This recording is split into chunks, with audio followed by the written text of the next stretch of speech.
Okay, we are live streaming. Let's go ahead and get started.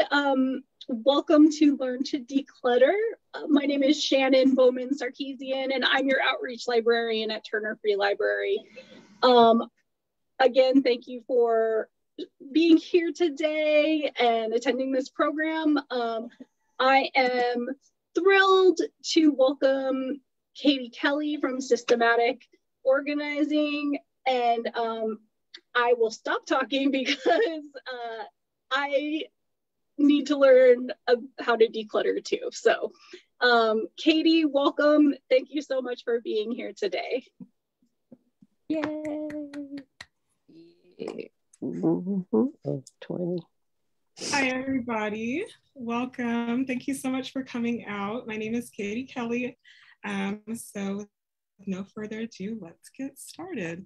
I'm going to share my screen. One moment. Oops.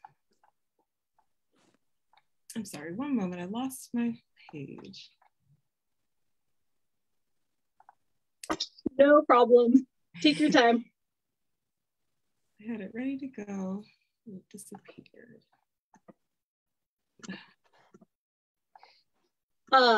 While we're waiting, I'm just going to plug the Turner Free Library 2022 poetry contest is going on right now.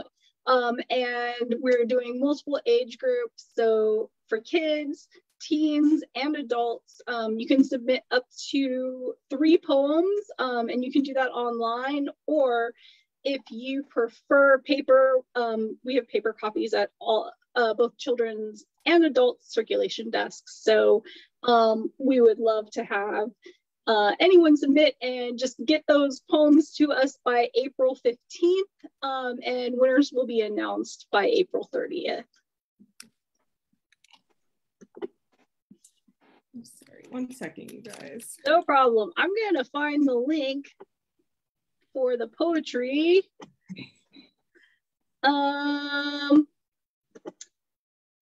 But I have to look that up. I should have had that ready.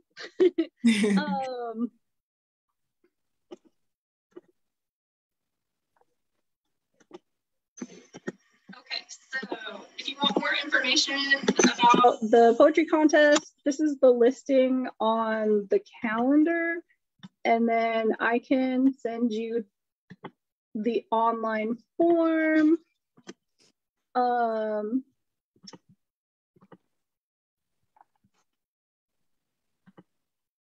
If you just want to submit directly, that second link will take you to the online form.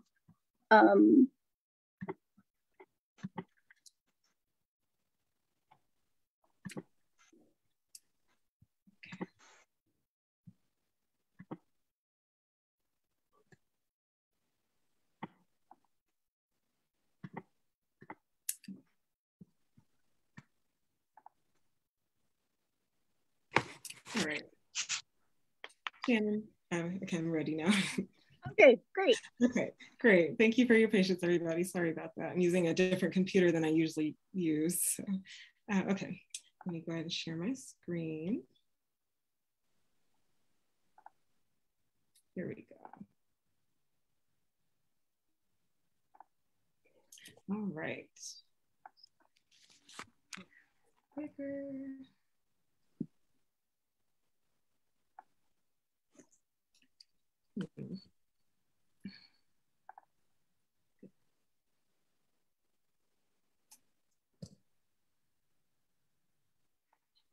I'm not sure why it is not coming up.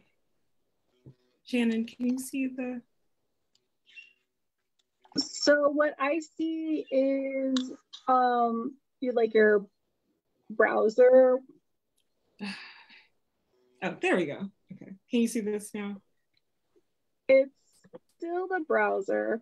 Okay. Oh Yeah. Now we're getting it. Okay, sorry about that. Some technical difficulties today. All right, it's just a little slow. But anyway, I will just introduce myself really quickly. Again, my name is Catie Kelly. I'm originally from Atlanta, Georgia.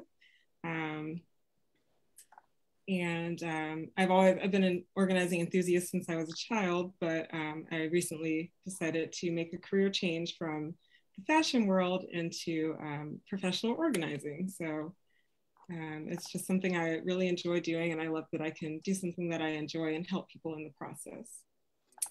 I'm trying to start the presentation.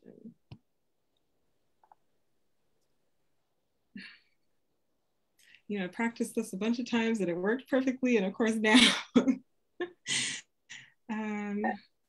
I have definitely been there. It is not letting me make this bigger. It's the nature of computers. Yes. Goodness. Okay, so I see. I don't know what. Okay, I'm just gonna have to do it like this. I'm sorry.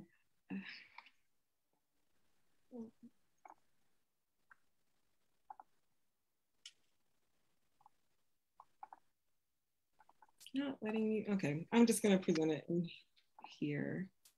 Hey, Katie. Yes. Down on the bottom right, see those little two arrows at the bottom on the right? Way over on the right. No, that's the left on the other side. There you go. Yeah. Try those two little arrows under there, under your cursor. See the two little arrows? I don't see it on my end. I just see move the. Okay. I'm sorry. No, that's okay. If you want, Katie, you could also email me your slides and. Oh, here we go. The Zoom thing was blocking the window. Okay, here we go. Okay, never mind. Great. Okay. Thank you again for your patience, everybody. We're ready to go. Yes. So, as I said, I gave my introduction already, but yes, I live in Atlanta, Georgia with my husband and our two fur children. This is Vivi and Pippi, and Pippi the cat has 3 legs, fun fact. Can you get closer to the speaker? It's hard to hear you. Oh, I'm sorry, can you hear me now? Now I can. Now you can? Okay, great. All right. So what are we going to talk about today? Just quick overview.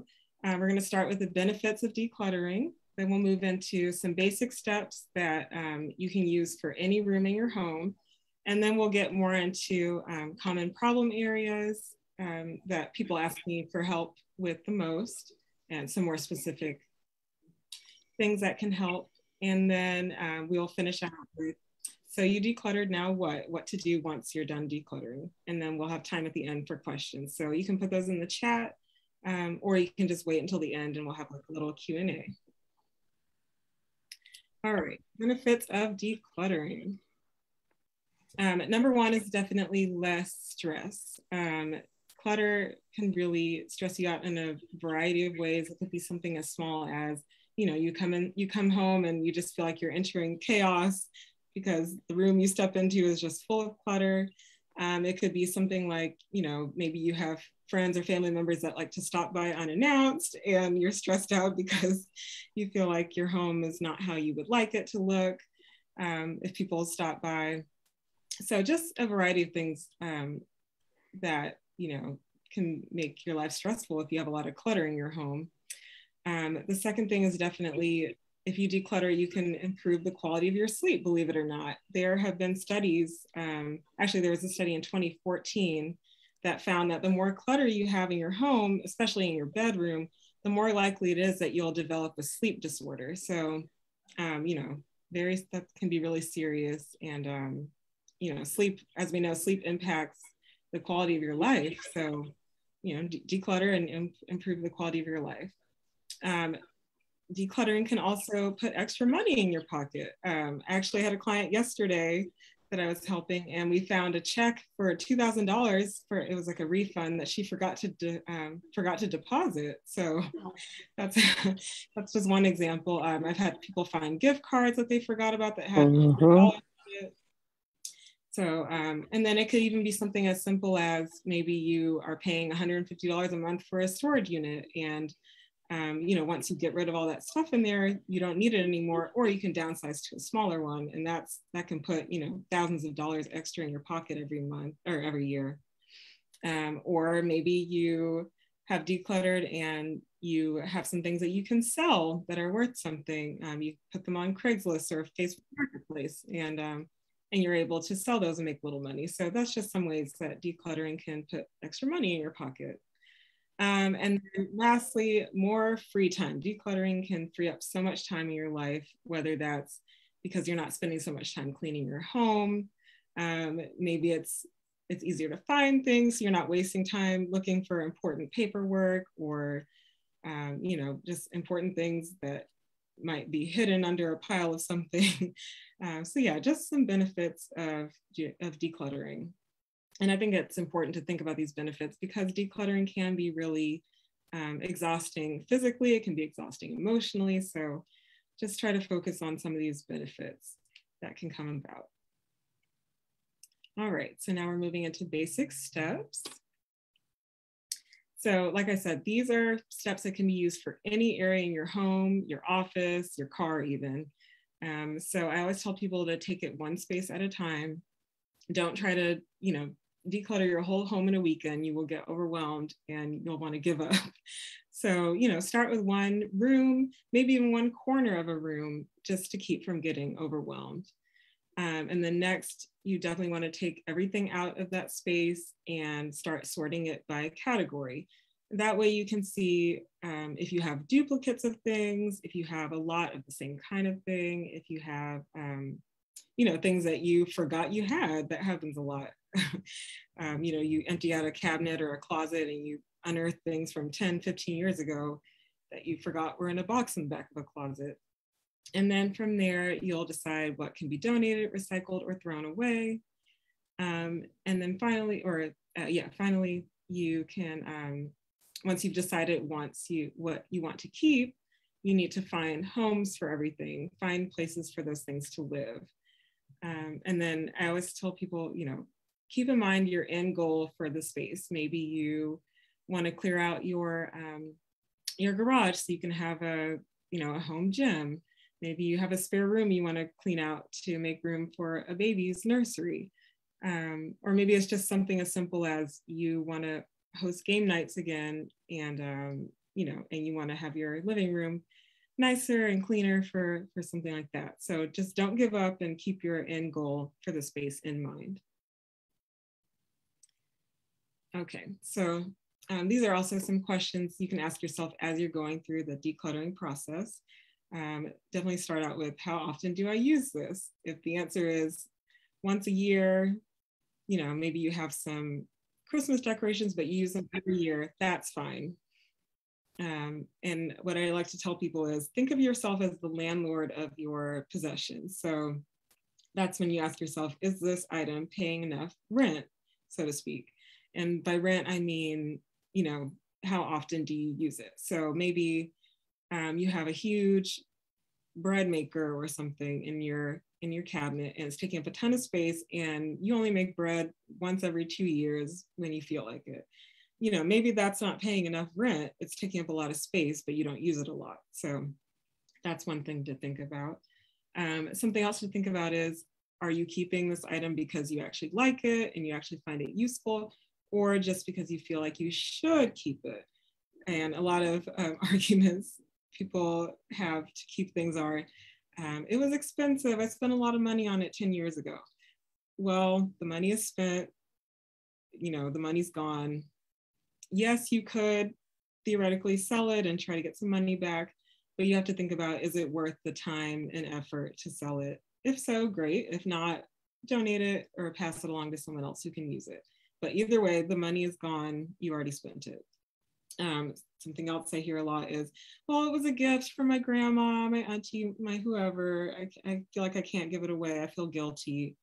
And what I like to say to that is, a lot of times people don't even remember giving you the gift. One of my friends gave me a luggage scale, like a portable luggage scale, as a wedding gift. And we went on a trip together and I pulled the luggage scale out and I was like, oh, this has been so useful. Thank you for giving me this. And she was like, I gave you that? And I was like, yeah, you don't remember? And she said, no, I don't. So odds are the person, doesn't even remember giving you that gift. But if they are like my grandma, who does remember and will ask you about it if she doesn't see you using it, make sure you use it around them, or wear the gift around them, to show that you appreciate it, and then let it go. And hopefully they won't, ask about it after that. But the bottom line is, if the person really, loves you, they want you to, they don't want the gift to become a burden on your life. So try to let go of that guilt of giving that away. And then something else I hear a lot is, well, what if I need it later? And that is tricky because, especially if it's something expensive, you don't want to give it away and then later have to buy it again. But luckily we live in a day and age now where there's all these services where you can rent things, like say you bought a cotton candy machine to have for parties, but you don't really use it that much. There are companies you can go to and rent the cotton candy machine. And a lot of times if it's something small, you can probably easily find it online somewhere or in a local store. So, and then that way, if you do have to buy it again, you know that you really did need it. Okay, so problem area number 1, the kitchen. This is one of the most common areas that people ask me for help with, just because kitchens are kind of like the nucleus of your home. It's kind of like the control center. So if your kitchen is a mess, it makes life a little bit harder. So just some general things to think about as you're, decluttering in your kitchen. Firstly, first of all, you'll use those basic steps that we went through a few slides ago. Take everything out, sort by category, but then from there, more specifically, you can check all your pantry cabinets, your fridge, freezer especially, for expired food, for freezer burnt food, food that's past its prime that you're not going to eat. And so I think a lot of people get confused about best by versus use by dates. And best by, you can be a little bit more judicious, I guess is the word, with best by dates, because that just means that's more quality instead of safety. So you might have a bag of Cheetos that says best by, March 3rd. Okay, that was a month ago, but they're so full of preservatives, they're probably fine. They might not be super as fresh as they would be, but they're still edible, so you can keep that. But use by dates on things like meat, that's a lot stricter, and you don't want to mess with that. So, toss anything that's past its use by date. But best by, you can be a little bit more lenient with that. So spices don't, it's really more about freshness. So that's something to think about. Because, we don't, definitely food waste is a big problem in this country. So, just some things to think about there. Small appliances are a big one. Everyone has lots of little gadgets. There are so many gadgets on the market for cooking, very specific things that only do one thing, like omelet makers and panini presses, and like I said, bread makers. But odds are you don't use or need all of those things. So really think about, again, is this item paying enough rent to stay in the kitchen? So for instance, you have this KitchenAid stand mixer here, but if you're not a big baker, maybe it's time to let it go, because those do take up a lot of space.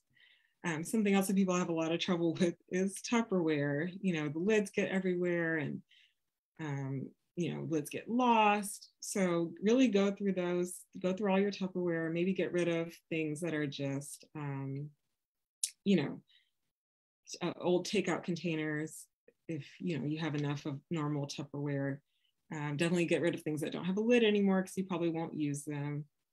And get rid of things that aren't, that are maybe cracked or scratched for safety wise. And and then just go from there.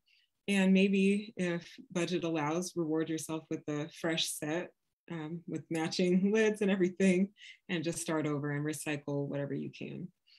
And then lastly, a lot of people have a lot of promotional mugs and cups because those are given out all the time. People give mugs as gifts, souvenir, you might have a lot of souvenir mugs and cups. So that's something you can definitely focus on getting rid of too, because most people have way too many of those things in their kitchen. Something else I didn't include on here, but I do want to mention is dishes. Really think about how many people live with you, how many people regularly eat at your home, and really think about, do you need 3 different sets of dishes? Something to think about. All right, oops, went too far.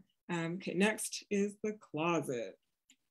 This is definitely a hard area to declutter because, you know, we rack up a lot of emotions in our clothes. You know, you think about, you know, where you were, who you were with when you wore these things. So it can be hard to give up, you know, give up clothes and get rid of clothes. But just, it goes back to, you know, what you can, you know, the benefits of decluttering. It can save you time in the morning getting dressed, because once you've decluttered, you know that everything in your closet is something that fits you, that you like to wear, that looks good on you. So, but yeah, these are just some questions you can ask yourself as you're going through your clothes.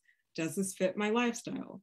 This is an important question, especially now. You know, we were in quarantine for a while, and then after that, you know, a lot of people started working from home. Maybe some people retired over the pandemic. So you might have things in your closet anymore that aren't things in your closet that aren't relevant anymore. You know, I have a lot of clients that work from home now, and they don't need so many suits and business clothes anymore. So just think about, does this fit my lifestyle?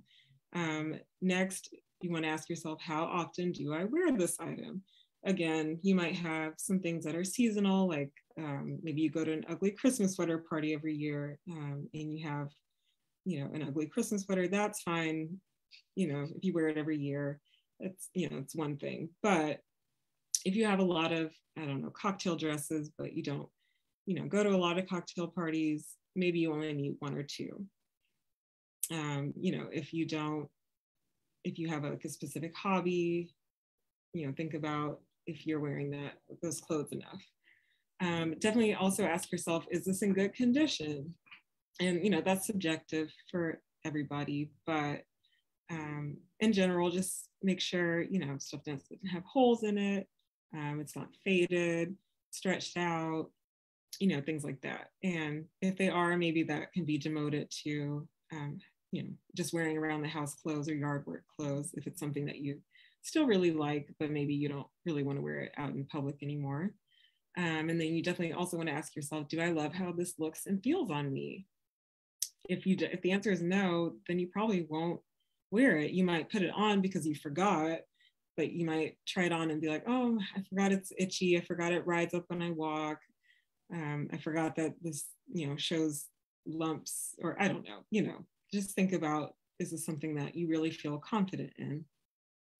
And I always emphasize that you should try on everything. I know that might seem daunting if you have a lot in your closet, but you definitely just want to try on everything, because you might discover something that you've had for a while that looks really good on you and you didn't know. Or you might find something that you've had for a while that still has the tags on and it doesn't look good on you and you don't like how it feels. So you can let that go. And then finally, I know sizes are kind of a tricky subject, but if you're on a fitness journey, you know, maybe you have some clothes that are too big or too small, you might be tempted to hold on to them just in case.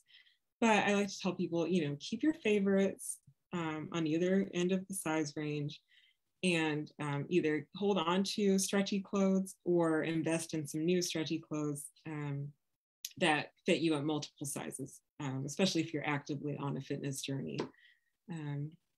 But yeah, there's no need to keep all of your smaller clothes, all of your bigger clothes, just in case. Just keep favorites and definitely hold on to things that fit you at multiple sizes. Okay, then the next problem area that people ask me a lot for help with is paper. You know, this is something that everyone has a lot of trouble with. You know, it's really easy for paper to get out of hand. So something you can do is consider scanning in important documents if you have the tech savvy. There are lots of programs where you can scan in documents and into your computer, and you can just search for them instead of, keeping them in a file cabinet and taking up space. But if you prefer paper, that's totally fine. But here are just some guidelines on, how long you need to keep things, because most paperwork you don't need to keep forever. So really you can keep utility bills, pay stubs, things like that. You only need them for 1 year. After that, it's not really relevant anymore. Believe it or not, tax documents, I asked a CPA to make sure, but you really only need to keep them for 3 years. The IRS is not going to come after you for tax documents from like 2005. So let that stuff go. If you're really, really concerned and you feel like 3 years is not enough time and you're just worried, maybe keep up to 6 years. But beyond that, there's really no need to keep any kind of tax related documents.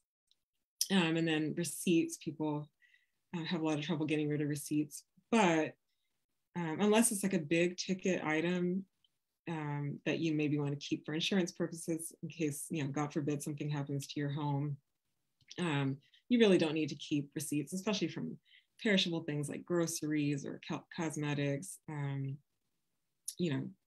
Groceries especially, you're going to eat them and then you're not going to return it. So yeah, just keep, if you really, feel like there's something you might need to return, you can put it in a receipt file, but just make sure you're going through it regularly, maybe every month, maybe every 3 months at least, to make sure that, those receipts are still something that you need to keep. But, most purchases or most stores only let you return things up to, 60 or 90 days anyway. So you can definitely toss those receipts once you're past the return period. Okay, and then the dreaded junk drawer. That is another common problem area. So at the bottom is a picture of my actual junk drawer. I took it this morning. What I have to tell people is it doesn't have to be a junk drawer. It can be a utility drawer if you keep the right things in it. And it can also be a useful place to just keep things that in your home that have no other place to live. So, little knickknacks, little tiny things that you don't really have any other place for, but you need to access them fairly regularly. Like I have, scissors and a measuring tape and, packing tape for mailing out packages, Gorilla Glue, just little things that you need handy that you might not want to put away on a shelf or something. But then I also have little things like, screws, extra screws from putting together furniture, keychains, just little things that don't really have anywhere else to live, but, you might need them at some point. So that is something you can keep in there. Some people like to keep, manuals for appliances and things like that in their junk drawer. It's up to you, but just make sure the key is to have some kind of containers in there to keep things organized. Otherwise, it'll just turn into a big, heap of junk. So above you have they have on the market, there are specific organizers that are made for utility or junk drawers. But honestly, you can just use any containers that you find at the store or that you have around your home. Like here I have the 3 white ones on the right side, I just found at the dollar store.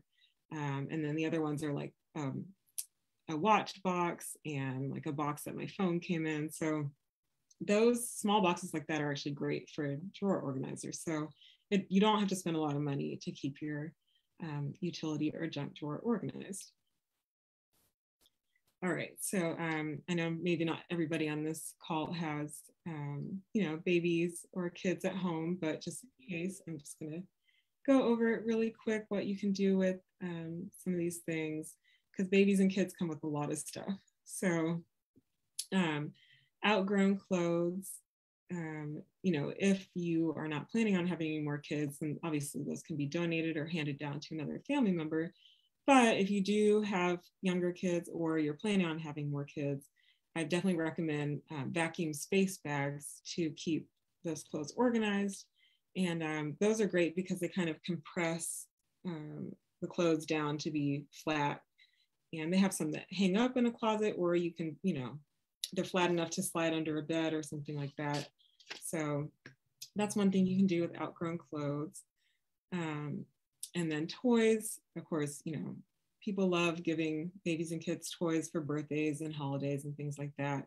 So if they're old enough, you can have them go through it and, just sit them down and be like, look, there are kids in our community that maybe don't have a lot of toys.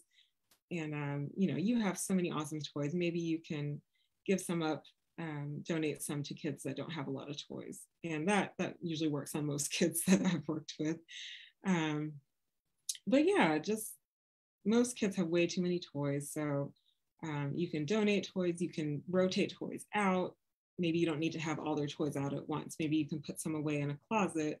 And then when they start getting bored with the toys they have out, you can rotate out what's in the closet. Books are another big thing. And, you can definitely donate books that, are not age appropriate anymore. Like, maybe a 6-year-old probably doesn't want to read their little chunky board books anymore. So that's something else you can give away or pass down to someone else. And then, I know a lot of parents get really attached to some of their babies, first items like, first shoes or the little hat that they came home from in the hospital, or even like, their first pacifier. So it's totally understandable. And I just recommend getting like a cute memory box or even like a shadow box to display some of those things instead of just having them, gathering dust somewhere. And yeah, that goes for any, clothes or even little toys that you want to keep once your kids get older. And maybe you don't want to give away all of them. And there's just some special items that really mean a lot to you. But yeah, you can just keep a memory box up on a shelf and you can pull it down and look at it when you want to reminisce. All right, so you decluttered, you went through all the steps, you addressed every area in your home, and you did the work. So now what? Like I said, you really want to make sure that everything in your house has a home to live in. When you pull something out, you should have a place for it to go as soon as you're done with it. If you're tidying up, it should go really quickly because everything should have somewhere to go. So what I like to tell people when they're trying to decide where to keep things is think about siblings or cousins, not just twins. So for example, say you got a little plastic bin for your batteries and you're like, okay, great. I put all my A batteries and my D batteries and my watch batteries in this box, but there's still a lot of room left in it. What else can I put in here? I don't have any more batteries. You're only thinking about twins, which is all the different kinds of batteries, but maybe think about, siblings of batteries, which might be like one of those power banks for your phone. That's technically a battery. That's something that can go in that battery box. And then maybe a cousin would be like a charging cable for your phone. Those are all like things that power devices. So those are all things that make sense to go together in a bin. So, and then the next thing I like to tell people is see-through containers are so important. And that can be like these acrylic containers for a pantry, or these bins with like a clear window for a closet, or even like a wire basket is great too, as long as you can see what's in there. But if you don't want to buy new containers, if you already have containers that are opaque, the biggest thing is to just label, make sure everything is labeled and be really specific if you can. And just make sure that, you label everything that's in that bin so that when you're looking for something, it's not this big ordeal and you're not having to dig. So, you can buy a label maker. Like this is the first label maker I ever bought for my business. It's like $30 on Amazon, so pretty affordable. But, masking tape and a Sharpie works just as well, and it's a lot cheaper. Side note, if you do buy a label maker, I definitely recommend buying the off-brand label tape from Amazon and not the official Brother label tape because it's very overpriced and the off-brand tape is just as good. Okay, and then something else you want to do is make sure that you are avoiding buying tapered containers, or containers that nest inside each other. So this is because, as this graphic shows, those tapered containers really waste space. Whereas if you buy straight-sided containers, you can actually fit a lot more in that space. So just something to think about. So something else I'd like to emphasize is take advantage of vertical space. So walls, the backs of doors. These are all things that I have in my own home. I have one of these racks in the back of the door in my laundry room. And I have one of these racks for my pots and pans. And it saves so much space when you're not, trying to shove things on shelves and cabinets. And then something else to think about is store things under your bed or your sofa. Take advantage of that space too. And, I know things can get lost under beds and sofas, but if you invest in some containers like this one in the middle, they're easy to pull out. They have handles, and it keeps dust off of things because, it gets dusty under there, under furniture. So yeah, those are great for things like blankets, pillows. I have, extra sheets in mine under my bed. Or you can even put out of season clothes in these bins. Really anything. They make some that are specifically for shoes. So there's just a variety of things. But yeah, this is just something to think about, is taking advantage of that space that would maybe be wasted otherwise. And then this is very important. Just some tips to keep things from coming back, keep the clutter from coming back.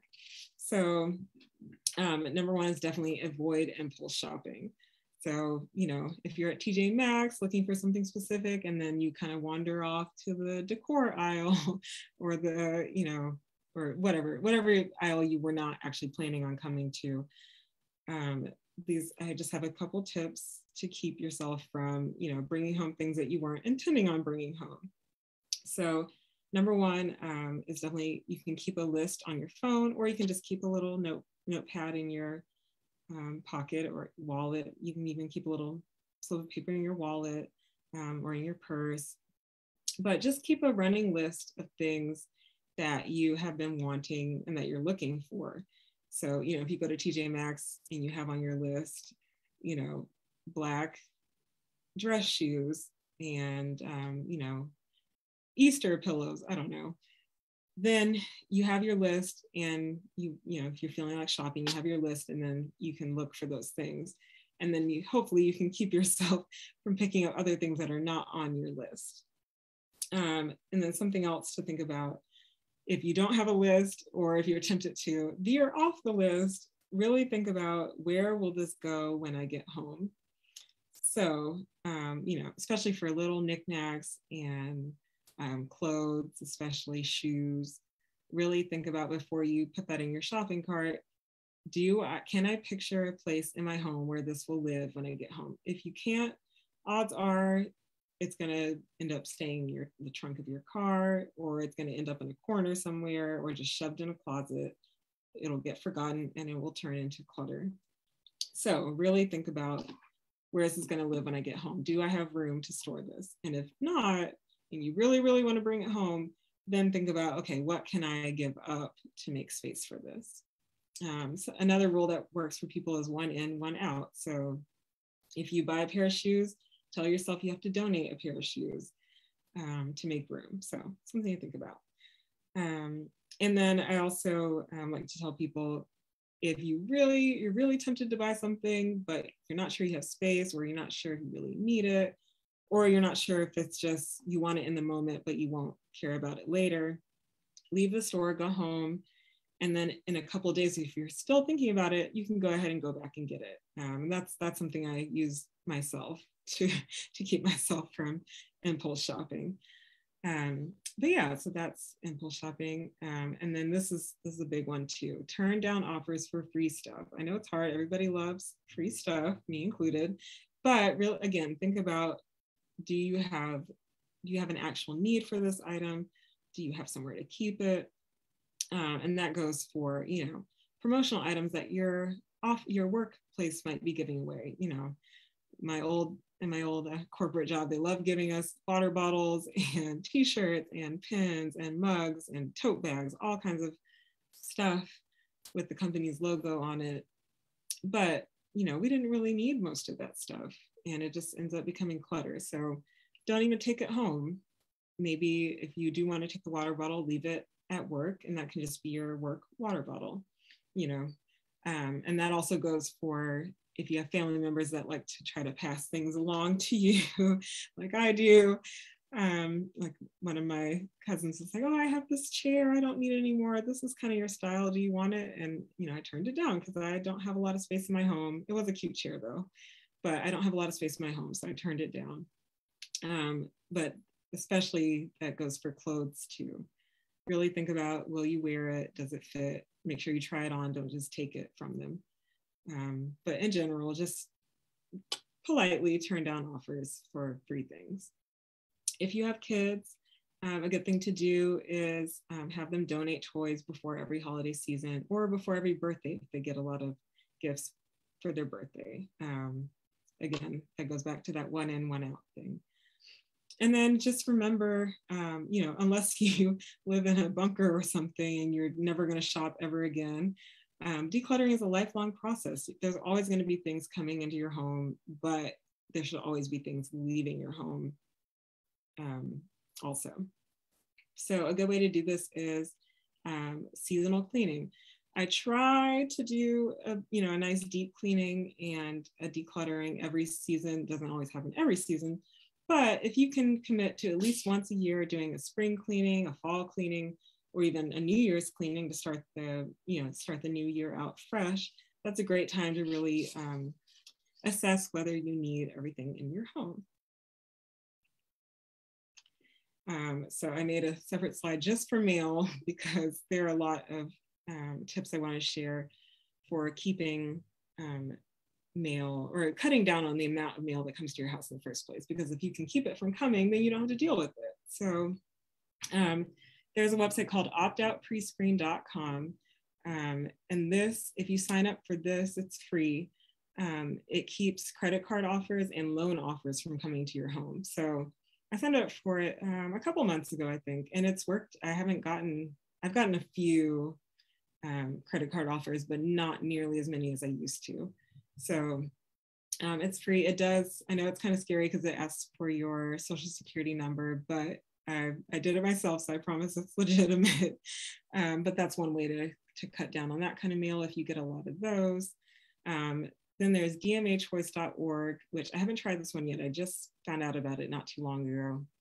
It costs $2, I think, but it lasts for 10 years and you won't get any more, mailers with, just advertisements from companies. I think it opts you out, from what I understand, it opts you out from those kinds of mailers. And then here in Atlanta, most coupons come from this company called Red Plum. And I'm not sure if that's true nationally, but I used to get a lot of those coupon books, and one day I looked at the bottom of one of them, it said in tiny letters, you can opt out if you go to this website. So if you get a lot of coupons and you won't use them, just look at them next time you get some, and look for some fine print and see if there's a way to have your address taken off of that list. But yeah, I did that, and that cut down on, actually, I don't get any coupons anymore, except for like Bed Bath & Beyond. But yeah, that's one way to keep some mail from coming to your home. And then a lot of people have magazine subscriptions that they maybe don't even remember paying for, and they just recur every year. So go ahead and take some time someday to sit down and cancel those. And that's another way to save you some money too, if you're not reading them.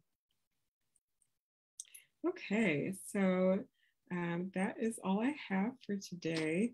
I would love to open the floor for any questions you might have. Oh, I see, let's see, looks like there's some questions in the chat. But feel free to unmute and ask if you have any. Let's see. I would be happy to email anybody the copy of the slides, if that would be helpful. Okay, and then Shannon, I see you put the websites in the chat, thank you. Okay, Linda asks, storing under beds, doesn't that cause extra work when dust mopping or vacuuming? So I personally keep those containers I had on that slide, I do keep under my own bed. And I only have 2 under there. So it's not any extra work. I just pull them out when I need to dust or vacuum and mop under there. I try to do it at least once a month. But yeah, it's really not too much extra work. And because they're closed, they keep dust off those things. And they also make like hard plastic containers too, if you're worried about moisture under your bed or something like that. I'm not sure what you mean by being clear about wants or needs. Linda, Leland, would you be able to unmute and clarify what you wanted to ask? Yes, you did answer it. Thank you. But I'm thinking for those of us that may have trouble bending and then pulling something out. So I see your point, but I think that does take a little extra. It's another step if you just want to dust mop versus having to bend down, pull something out, get out of the way, and then dust underneath. But it's a good idea if you don't have space for those extra things to put it there. Right. So I guess you could probably just dust around that container. Right. But thank you.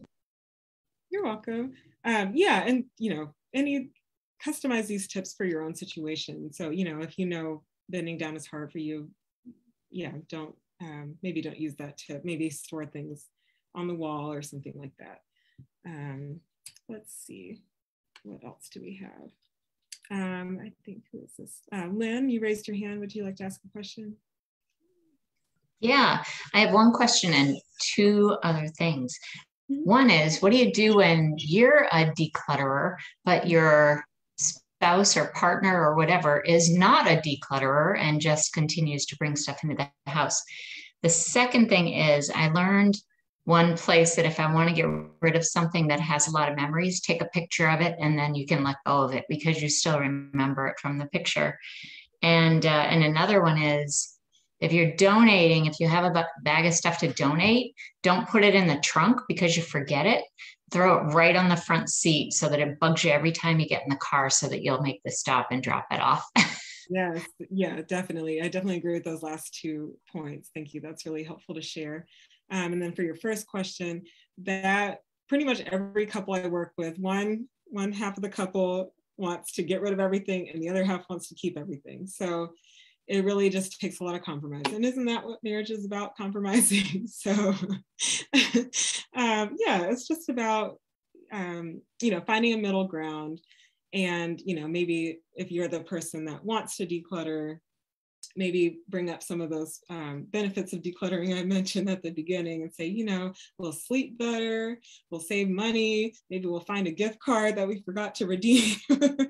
So yeah, just try to compromise. And then, if there's things that are sentimental to them, but not you, just figure out, a way to compartmentalize some of those things and say like, okay, you want to keep your baseball memorabilia, fine. Here's a container. Everything you want to keep has to fit in this container. So, maybe set some boundaries or limits if you're having trouble compromising. Anybody else? Let's see, I'll go through the chat.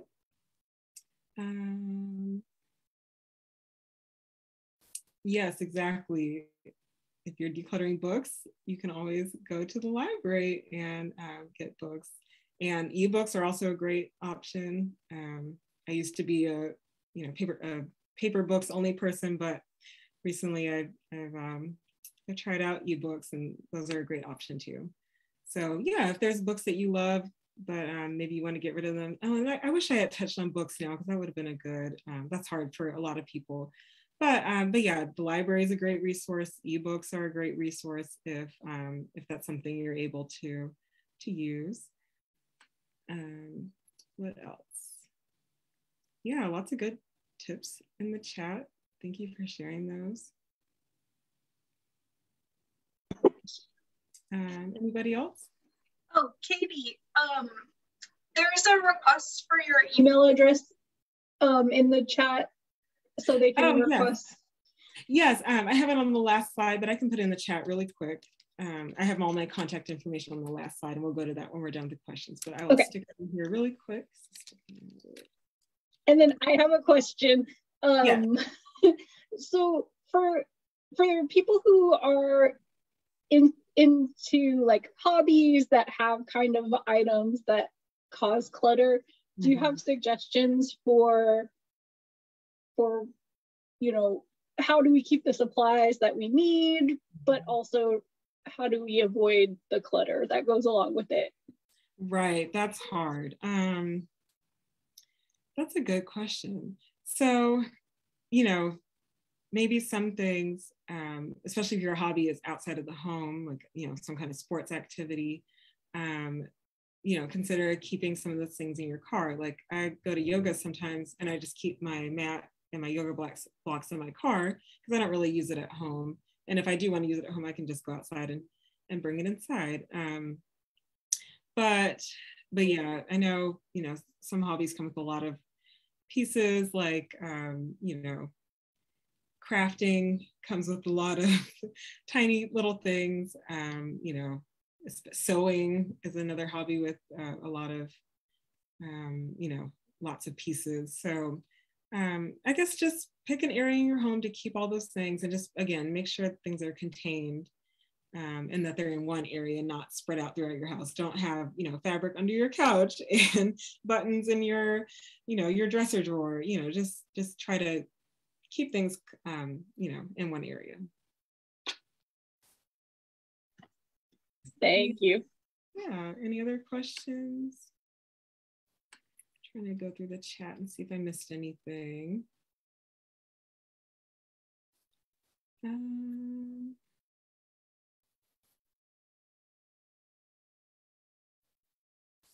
See anything else. If anyone put a question in the chat and I'm not seeing it, yeah, feel free to unmute and ask it. There's one from Daphne. Would you happen to have any sample pictures of organizing? Oh, or before or after decluttering? I do. I don't have them handy. Like I said, this is not the computer I usually use.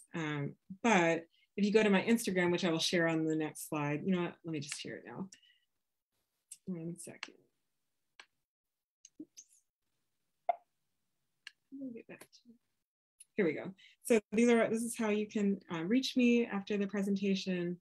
My Instagram and Facebook are the same. But yes, I have lots of before and after pictures on my Instagram, Sistamatic.organizing.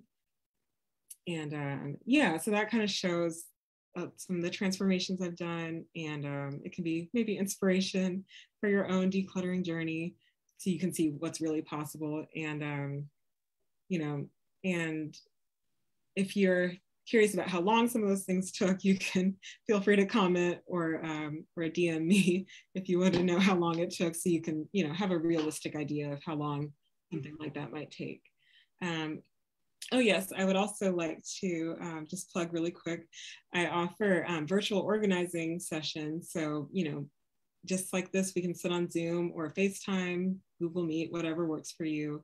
And I kind of coach you through organizing in your own home as if I was there. I also travel if anyone wants to have me come and organize, but yeah, I just wanted to mention that, and you can find more information about that on my website. But yes, I think I saw a hand up. Carson Bowman. Do you have any specific kind of suggestions? I use a lot of chargers, plugging in and out like every work day. So I don't know how to like kind of take them and bundle them when they're in and out constantly. Right. So they, on Amazon, they have these, they sell cord organizers, and it has like an adhesive and it attaches to like the edge of your desk. And so it can feed the cords down to the outlet and then up to your desk, and you can just kind of pull them out as you need them. So that could be something that could work for you. So it's just called a cord organizer? Yeah, search cord organizer on Amazon, or even probably Target or Walmart have things like that. Yeah, and that's something you can kind of use to organize them, because I know cords get overwhelming very quickly. Yeah. And something else that helps for cords you don't use a lot is take a piece of tape and you can write what it's for on there, so you're not, you know, fumbling like, oh, I don't remember what this is for. Thank you. You're welcome. Any other questions, comments? Okay. Well, like I said, feel free you can DM me on Instagram or Facebook, or you can email me. I'm happy to answer any questions you have about the presentation or just organizing in general. Yeah, I would love to help any way I can. Thank you so much, Catie. Really, again, appreciate your time today, and for, you know, you sharing your expertise with us. I definitely learned a lot, and I totally appreciate it. So if anyone has like follow-up questions, definitely contact Catie. If you would like to see more programming like this, please contact me at the library and let me know, just so I know if I'm on the right track or not. Yeah, thank you all so much for coming, and thank you, Shannon, for inviting me. This is great. This is my first time doing a presentation like this, so I hope you all enjoyed it and got something out of it. I enjoy giving it. So yeah, I hope you guys all have a great rest of your Saturday, and thank you for coming out. Thank you.